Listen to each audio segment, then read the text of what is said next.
Welcome back दोस्तों, आपका मेरे YouTube चैनल में फिर से स्वागत है। हमने अपने पिछले मैनेजमेंट अकाउंटिंग के यानी कि अपना पहला मैनेजमेंट अकाउंटिंग आपका सेमेस्टर 2 का सब्जेक्ट जो है उसका पहले लेक्चर के अंदर मीनिंग, डेफिनेशन, कैरेक्टरिस्टिक्स वगैरह जानने की कोशिश कर ली थी। कुछ और चीजें जानने की कोशिश करी थी कि कौन कौन से और डिसिप्लिन या सब्जेक्ट्स अपने मैनेजमेंट अकाउंटिंग का पार्ट है, जो जैसे कि अपना standard costing, marginal costing, budgetary control, financial account, cash flow statement, fund flow statement, ये सारी चीजें हमने अपने पिछले लेक्चर में अच्छे से कवर कर ली थी।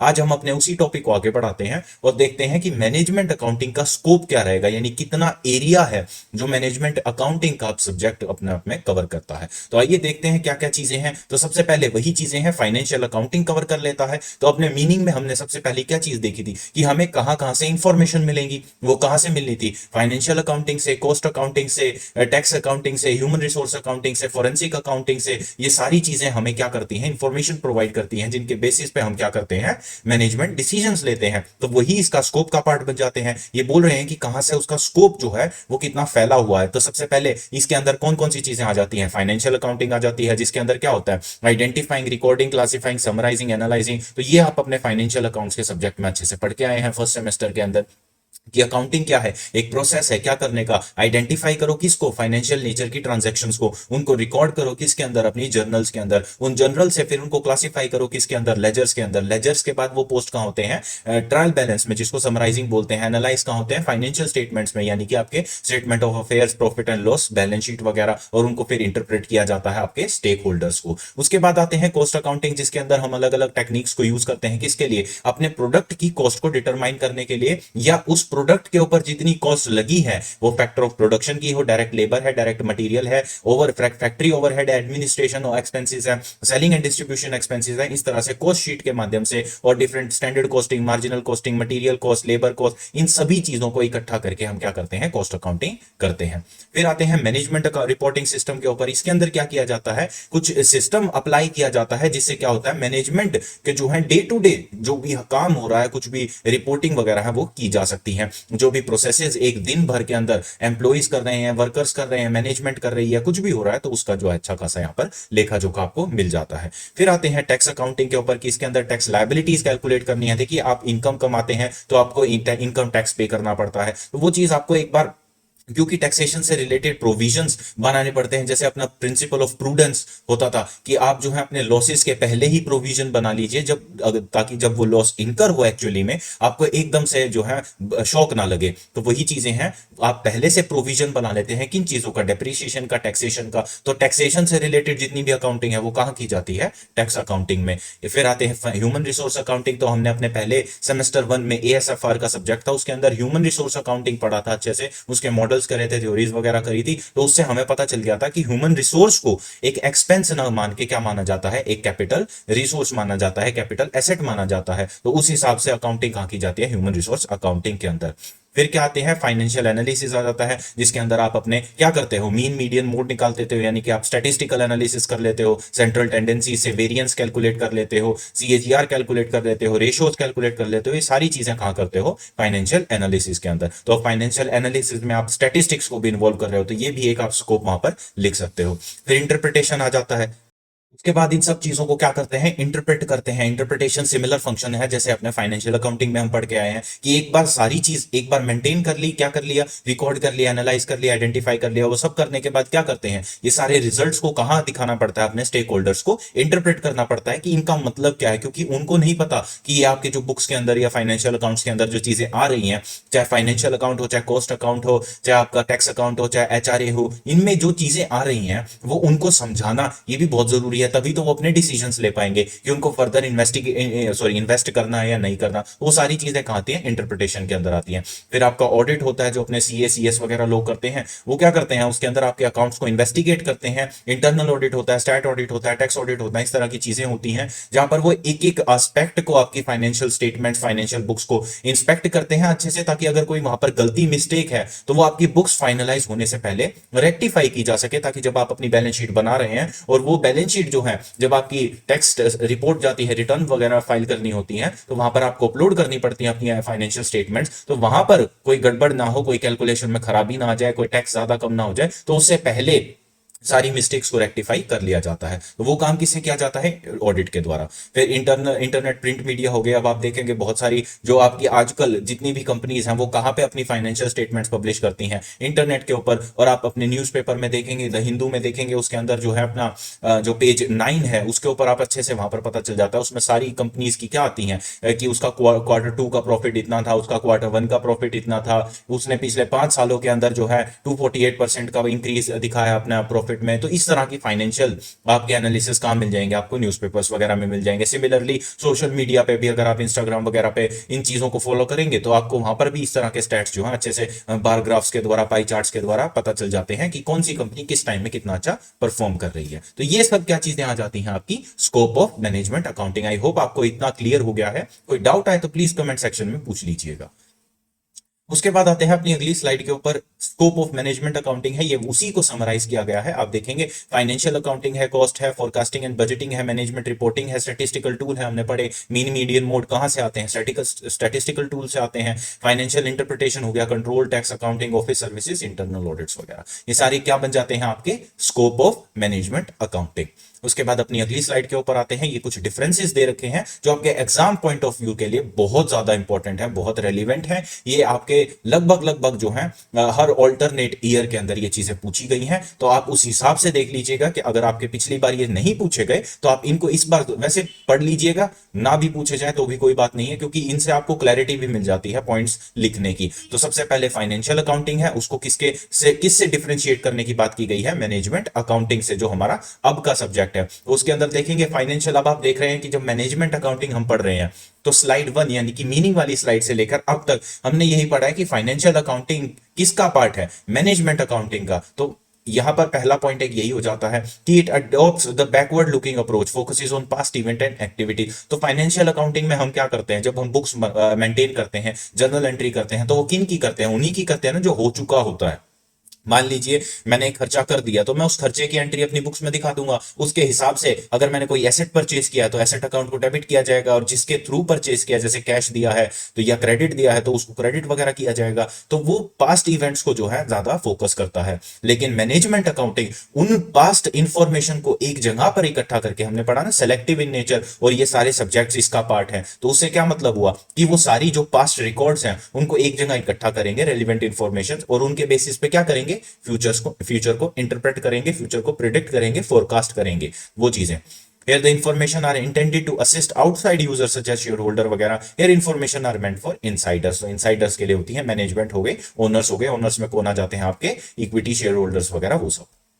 तो इस तरह से आपके ये सारे डिफरेंसेस दे रखे हैं। इसके अंदर कुछ भी ऐसा नहीं है जो मैं आपको अलग से पढ़ा सकता हूं। आप इनको एक बार खुद से करेंगे तो आपको अच्छे समझ में आ जाएगा। उसके बाद आ जाती हैं ये चीजें कि भाई मैनेजमेंट अकाउंटिंग और कॉस्ट अकाउंटिंग में क्या फर्क है। अब आपको ये भी पता है कि कॉस्ट अकाउंटिंग भी मैनेजमेंट अकाउंटिंग का ही एक पार्ट बन जाता है। तो वही यहां पर सेम डिफरेंस आ जाते हैं। It developed due to the limitation of cost accounting. अब देखो लिमिटेशंस की बात क्यों कही गई है? क्योंकि कॉस्ट अकाउंटिंग फाइनेंशियल डिसीजंस लेने में आपकी मदद नहीं करता, मैनेजरियल डिसीजंस लेने में आपको हेल्प नहीं करता। ये बाकी सब्जेक्ट्स के साथ मिलकर जब आप इनको लेंगे तो फिर क्या बन जाता है? आपका मैनेजमेंट के डिसीजंस लेने में आपको मदद मिलती है। यानी कि सिर्फ अकेला कॉस्ट अकाउंट्स आपकी हेल्प नहीं कर सकता, सिर्फ अकेले फाइनेंशियल अकाउंट्स आपकी हेल्प नहीं कर सकते। सिमिलरली आपके टैक्स अकाउंट्स, ये सब अगर इंडिविजुअली देखो तो ये कोई डिसीजन या निष्कर्ष पे नहीं पहुंचाते, लेकिन इन सबको जब कलेक्टिवली देखते हैं तो फिर हम मैनेजमेंट के डिसीजंस ले सकते हैं। और इनको कलेक्टिवली देखने को ही क्या नाम दिया जाता है? Management accounting. तो वही चीजें यहां पर इन्होंने बताई हैं। उसके बाद क्या आ जाती हैं? प्री रिक्विजिट, यानी कि एक मैनेजमेंट अकाउंटिंग सिस्टम एस्टैब्लिश करने के लिए अपनी कंपनी के अंदर आपको क्या क्या चीजें चाहिए। तो सबसे पहले टीम वर्क। अब देखिए आपकी कंपनी के एम्प्लॉइज हैं, वो एक दूसरे को देखकर खुश नहीं है, तो वहां पर तो आप मैनेजमेंट अकाउंटिंग क्या किसी भी तरह का काम नहीं करवा सकते। तो ये सबसे पहली चीज होगी कि अगर आपको कोई भी एक ऑर्गेनाइजेशन वाइड, यानी कि पूरी ऑर्गेनाइजेशन के अंदर कोई सिस्टम इंप्लीमेंट करना है, तो उसका सबसे पहला जो अपना प्री रिक्विजिट यानी रिक्वायरमेंट होगी वो क्या होगी? कि आपके एम्प्लॉय जो हैं वो आपस के अंदर रिलेट करते हो, आपस के अंदर उनके अंदर कोऑर्डिनेशन हो। तो टीम वर्क क्या हो जाता है कि सारे एम्प्लॉय जो हैं आपके वो एक साथ मिलकर काम करते हैं, एक दूसरे को समझते हैं, एक दूसरे को अपने उनके काम करने में हेल्प करते हैं। तो इस तरह से फिर आ जाते हैं well expressed objectives and policies. कि भाई जब आप कोई सिस्टम इंप्लाई कर, जैसे फॉर एग्जांपल आप कोई भी पॉलिसी अपनी लेते हैं, चाहे इंश्योरेंस हो चाहे कुछ भी हो, तो आप उसको अच्छे से पढ़ते हैं ना। तो वही चीजें हैं, या जब कोई आप अपनी कंपनी में काम करते हैं या कोई भी खरीदारी करते हैं, मान लीजिए आप एक चॉकलेट भी ले रहे हैं, तो चॉकलेट लेने से पहले भी आप 10 बार सोचते हैं कि यार डेयरी मिल्क लूं या किटकैट लूं या कोई और लूं। उसके बाद जब आप ये सोच लेते हैं कि नहीं नहीं, मेरे को डेयरी मिल्क की पसंद आ रही है, मैं डेयरी मिल्क की लेता हूं, तो वही चीज यहाँ कह रहे हैं। और यहाँ पर तो एक ऑर्गेनाइजेशन की बात है, उसके फ्यूचर की बात है, बहुत सारा पैसा लगा होता है, सिर्फ अपना ही नहीं, शेयर होल्डर्स का भी और पता नहीं कितनी दुनिया का। तो यहाँ पर क्या होता है, वेल एक्सप्रेस्ड ऑब्जेक्टिव, तो आप जो सिस्टम लगाना चाह रहे हैं, इंप्लीमेंट करना चाह रहे हैं, वो बहुत अच्छे से डिफाइंड होना चाहिए। उसके अंदर एक एक पहलू जो है वो अच्छे से पता होना चाहिए। कल को अगर उसके अंदर कोई गड़बड़ आ जाती है तो उस गड़बड़ से बाहर कैसे निकलना है, इस चीज को भी आप पहले से सोच के रखेंगे। फिर आ जाता है इफेक्टिव अकाउंटिंग सिस्टम। अब चूंकि मैनेजमेंट अकाउंटिंग में दूसरा शब्द ही अकाउंटिंग है, यानी कि आपके इसके जो इंफॉर्मेशन है या डिसीजंस जो है वो किसके बेसिस पे लिए जाते हैं, financial accounting, cost accounting, tax accounting, human resource accounting, forensic accounting, budgetary control, ये सब चीजें। अब ये किसका पार्ट है, अकाउंटेंसी का पार्ट है। अगर आपका अकाउंटेंसी डिपार्टमेंट यानी फाइनेंस डिपार्टमेंट ही वीक है तो फिर आप डिसीजन भी कैसे ले पाएंगे। वही चीज है कि ये मैनेजमेंट अकाउंटिंग को फुलफिल करने के लिए, यानी कि उसको अच्छी तरह इंप्लीमेंट करने के लिए आपका जो अकाउंटिंग सिस्टम है वो भी एकदम 100% ठीक होना चाहिए। और इसी काम के लिए ऑडिट करवाए जाते हैं, ये आपको पता होना चाहिए। फिर आते हैं ह्यूमैनिटी। अब देखो, इंसानियत होना बहुत जरूरी है। आप गलत काम कर रहे हैं तो आपको पता होना चाहिए मैं गलत कर रहा हूं और मुझे इसको नहीं करना चाहिए। वही चीजें हैं, ये कहां से आती हैं चीजें उठ के, कॉर्पोरेट गवर्नेंस या कॉर्पोरेट सोशल रिस्पॉन्सिबिलिटी, जो हमने कहा पढ़े थे आपके सेमेस्टर 1 के अंदर। तो ये टॉपिक्स जो है, अगर आप ये सेमेस्टर 2 पढ़ रहे हैं और आपको कोई टॉपिक नहीं समझ में आता तो मैं इनके लिंक्स जो है डिस्क्रिप्शन बॉक्स में भी और ऊपर आई बटन के अंदर भी लगा दूंगा। तो इन स्पेसिफिक टॉपिक्स को आप जाके वहां से कवर कर सकते हैं, उसमें भी कोई प्रॉब्लम नहीं है। फिर आते हैं साउंड मैनेजमेंट रिपोर्टिंग सिस्टम। अब आपका मैनेजमेंट रिपोर्टिंग सिस्टम, देखो ये सारी चीजें कहां से उठ के आई हैं, इसमें कोई नया पॉइंट भी नहीं दिख रहा आपको, देख रहे हैं ये सारे पॉइंट्स को कहां से लिया गया है। जो पीछे हमने कैरेक्टरिस्टिक्स पढ़ी, स्कोप पढ़ा, मेरिट्स वगैरह पढ़ी, ये सारी चीजों से उठा के इनको यहां पर रखा गया है। उसके आगे प्रीफिक्स यानी उसके आगे क्या लगा दिया, बस गुड गुड लगा दिया, ताकि क्या दिखाया जा सके कि ये सब जब अच्छा होगा तो ही आपका मैनेजमेंट अकाउंटिंग अच्छा बन सकता है। क्योंकि मैनेजमेंट अकाउंटिंग अपने आप में कोई अलग चीज नहीं है, वो इन चारों पांचों चीजों को मिलाकर एक चीज बनाई गई है। तो इनमें से अगर कोई भी एक चीज भी कहीं ना कहीं डेफिसिट में है या कमी में है तो ओवरऑल मैनेजमेंट अकाउंटिंग भी अपने आप में क्या हो जाएगा, कमी में आ जाएगा। फिर फॉरवर्ड लुकिंग आ जाते हैं, परफॉर्मेंस अप्रेजल वगैरह आ जाते हैं। फॉरवर्ड लुकिंग तो हम शुरू से पढ़ रहे हैं कि फ्यूचर, हमने डिफरेंसेस के अंदर भी पढ़ा था कि ये जो है फ्यूचर्स को रिलेट करता है, फ्यूचर्स की प्रोजेक्शंस करता है, फोरकास्टिंग वगैरह वहां से की जाती है। तो ये सारी चीजें हम कहां पढ़ रहे हैं, pre requisite of a good management accounting system. उसके बाद आ जाते हैं अपनी लिमिटेशंस क्या है। अब हमने इतनी सारे फीचर्स पढ़ लिए कि भाई मैनेजमेंट अकाउंटिंग होता क्या है, मैनेजमेंट अकाउंटिंग के बेनिफिट क्या है, उसको करने के लिए क्या क्या चीजें जरूरत पड़ती हैं, उसका स्कोप कितना वाइड है, ये सारी पढ़ ली। आइए थोड़ा एक बार ये भी जान लेते हैं कि कहाँ ऐसी जगह है जहां पर ये जो आपकी मैनेजमेंट अकाउंटिंग का टॉपिक है ये वीक पड़ जाता है, या कहाँ इसमें अंदर अभी भी कमियां रह जाती हैं। तो कौन कौन सी है, वाइड स्कोप है, मतलब देखो इसका स्कोप इतना वाइड है। अब आपने देखा ना, अब आप देखो जब आप बैलेंस शीट बनाते हैं, जब आप 11th-12th में थे, क्या कितनी बार ऐसा हुआ है, 10 में से कमेंट करके बताइएगा कितनी बार 10 में से आपकी बैलेंस शीट पहली अटेम्प्ट में मैच हो गई। प्लीज मुझे कमेंट सेक्शन में बताइएगा, मैं जानना चाहता हूं कि कौन ऐसा महान है जिसकी बैलेंस शीट 10 में से 10 बार जो है पहली बारी में मैच हो गई हो। तो ये मुझे आप कमेंट सेक्शन में बताइएगा। अब यही बात देखिए, आप जो बैलेंस शीट बनाते थे ना वो होती थी बहुत माइनर सी, वो एग्जाम्पलरी होती थी, वो कहीं भी आप रियल वर्ल्ड में जब निकलेंगे वैसी आपको बैलेंस शीट देखने को नहीं मिलेंगी। वो बहुत छोटी छोटी चीजें हैं जो आपको सिर्फ एक परसेंट भी आइडिया देती हैं कि भाई क्या असल में होना चाहिए। तो मैं अपनी बात करूं तो भाई मेरी तो 10 में से मुश्किल से एक बार दो बार होती थी। एक बारी में फर्स्ट अटेम्प्ट में तो एक दो बैलेंस शीट भी अगर मैच हो जाती थी तो मैं उसमें खुश हो जाता था, और दूसरी तीसरी बारी में बाकी भी मैच हो जाती थी। तो ये सिस्टम मेरे साथ था। अभी आप मुझे बता दीजिए अपना आपका क्या सिस्टम है। तो वही कह रहे हैं कि वाइड स्कोप है, कि इतनी ज्यादा फील्ड्स इसके अंदर इंटरकनेक्टेड हैं, और कहीं एक जगह भी अगर गड़बड़ हो जाती है तो आगे आने वाली सारी फील्ड्स जो हैं वो क्या बन जाती हैं, इरेलीवेंट बन जाती है। क्योंकि देखिए मान लीजिए आप आपकी बैलेंस शीट के अंदर आपके एसेट्स जो हैं वो ओवर वैल्यू हैं, यानी कि मान लीजिए होने चाहिए 1 लाख, बट पता नहीं फॉर सम रीजन या आपने प्रोविजन ऑफ डेप्रिसिएशन में कुछ गड़बड़ कर दिया, कुछ और गड़बड़ कर दी, वो आपकी वैल्यूएशन अब कितनी बन रही है, 1,20,000 रुपए। अब आपके एसेट्स जो होने चाहिए 1 लाख, वो वैल्यूड कितने हैं, 20,000, है ना। और बैलेंस शीट मैच करने के लिए आपने लाइबिलिटीज में भी कहीं ना कहीं कुछ गड़बड़ कर दी, वो भी आपने मैच कर दिया। अब इस 20,000 की वजह से, यानी कि आपके जो एसेट्स ओवर वैल्यूड है, आप अपने जो मैनेजरियल डिसीजंस लेंगे कि यार मेरे पास तो 20,000 की मशीनरी एक्स्ट्रा पड़ी है, मैं इसको और प्रोडक्शन में यूज कर सकता हूं। अब आपने पूरा चार्टर बना लिया प्रोडक्शन का, इतना होना चाहिए, लेकिन जब एक्चुअली प्रोडक्शन स्टार्ट हुई तो रियलाइज हुआ कि यार मेरे पास तो 1 लाख की मशीन है, और मैंने डिसीजन सारे किसके बेसिस पे ले लिए, 1,20,000 के बेसिस पे, तो इसीलिए गड़बड़ होने के भी चांसेस उतने बढ़ जाते हैं। फिर एमर्जिंग एरिया क्यों कहा गया है, क्योंकि देखिए ये एक नया टॉप सब्जेक्ट है। ये अभी जो है ना, आपकी कंपनीज के अंदर आप किसी को बोलोगे मैनेजमेंट अकाउंटिंग क्या होती हैं ये चीजें, बट ये चीजें ना एक स्पेसिफिक नाम दे के नहीं की जाती। तो आप अगर किसी ऑर्गेनाइजेशन में जाकर बोलेंगे कि भाई क्या आपके यहाँ मैनेजमेंट अकाउंटिंग होती है, तो वो बोलेंगे भाई वो क्या चीज होती है।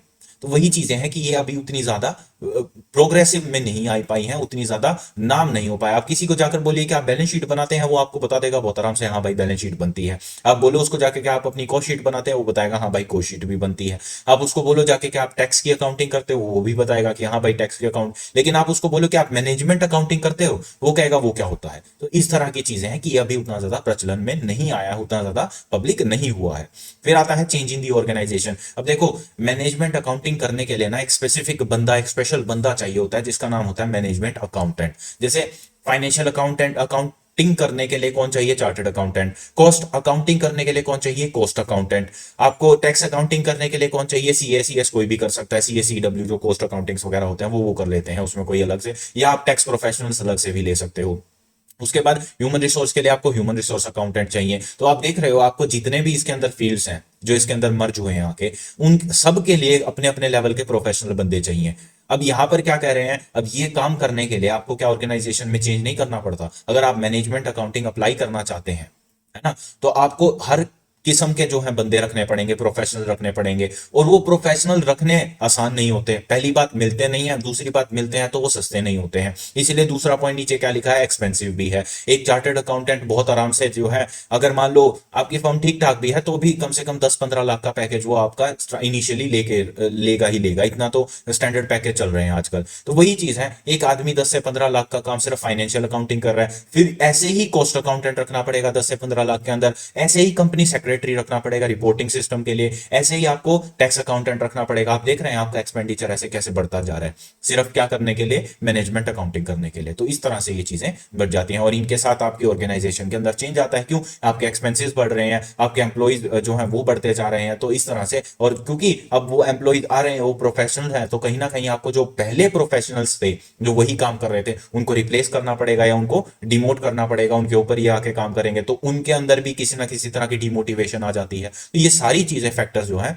क्या बनाते हैं, चेंज इन दी ऑर्गेनाइजेशन। फिर पर्सनल बायस आ जाता है। पर्सनल बायस क्यों आता है, देखिए फाइनेंशियल अकाउंट्स कौन बना रहा है, चार्टर्ड अकाउंटेंट। कॉस्ट अकाउंटिंग कौन कर रहा है, कॉस्ट अकाउंटेंट। अब कहीं ना कहीं ये चीज जब मैं भी सीए कर रहा था तो मुझे भी लगता था कि सीए जो है वो कॉस्ट अकाउंटेंट से ज्यादा प्रोफेशनल होते हैं। ऐसा होता नहीं है, प्लीज ऐसा किसी भी अपने भाई के साथ मत करिएगा जाकर। दोनों बिल्कुल बराबर लेवल पर काम करते हैं, सीएस भी बिल्कुल बराबर लेवल पर काम करते हैं।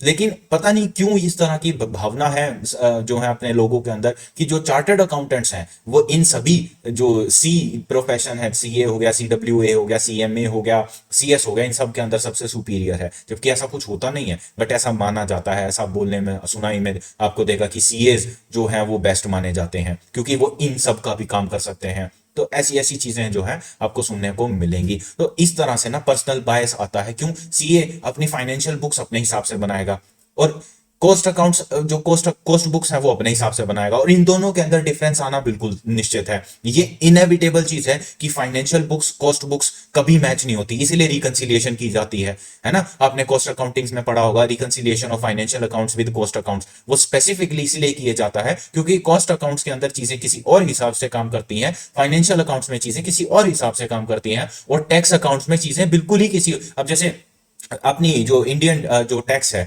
उसके अंदर आपको जो डेप्रीसिएशन है वो सिर्फ रिटर्न डाउन वैल्यू मेथड से परमिटेड है, कि अगर आप डब्ल्यूडीवी मेथड से डेप्रीसिएशन लगाएंगे तो आपको डिडक्शन मिल जाएगी टैक्स के अंदर एज एन एक्सपेंस।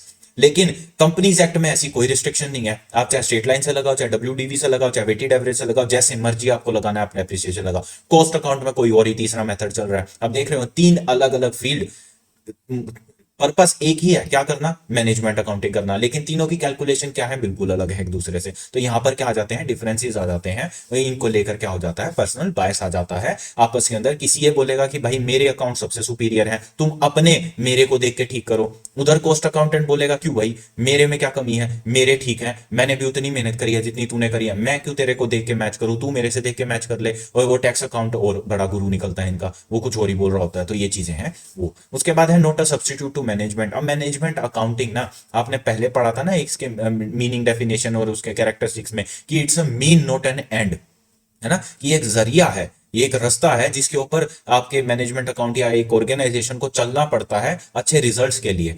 ये खुद में कोई रिजल्ट नहीं है। तो वही यहाँ कह रहे हैं कि मैनेजमेंट एक रिजल्ट होता है, लेकिन मैनेजमेंट अकाउंटिंग उस अच्छी मैनेजमेंट तक पहुंचने का क्या है, रास्ता है। तो वही ये चीज कह रहे हैं कि वो सब्स्टिट्यूट नहीं है, वो एक रास्ता है जिसे आप चलकर अच्छी मैनेजमेंट अचीव कर सकते हैं, बट वो मैनेजमेंट का सब्स्टिट्यूट नहीं है। तो वही चीज यहां पर कह रहे हैं।